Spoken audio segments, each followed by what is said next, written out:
Pinawi ng Department of Health ang pangamba ng publiko tungkol po dito sa mga naglabasang ulat na muli na naman daw tumataas ang kaso ng COVID-19 sa ibang ASEAN countries.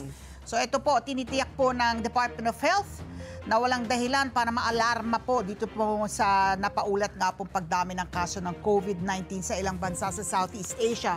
Ayon po sa Department of Health, nakikipag-ugnayan na sila sa Association of Southeast Asian Nations para makuha yung talagang verified information. No?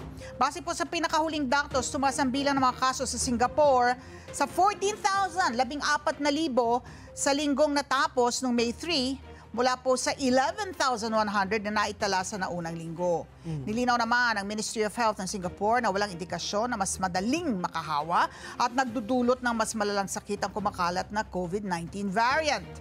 Nakapagtala rin ng Hong Kong ng pinakamataas na bilang ng COVID-19 sa loob ng isang taon. Pero hindi naman po binigay ng kanilang health agency ang kabuang bilang.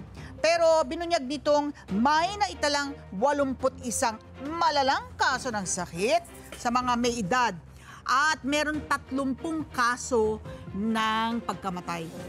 So 30 dahil sa nakalipas na 4 na linggo.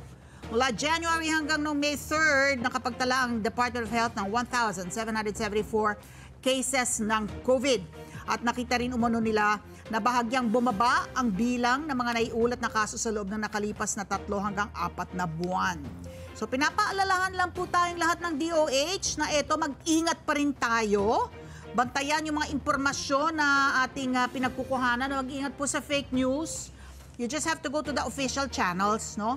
At ipagpatuloy siyempre po yung mga hakbang para maging protektado po tayo sa mga sakit, di ba? Ano ba yung mga yan? Pag kayo po ay pupunta sa mga ospital, clinic, mga healthcare facilities, magsuot kayo ng face mask.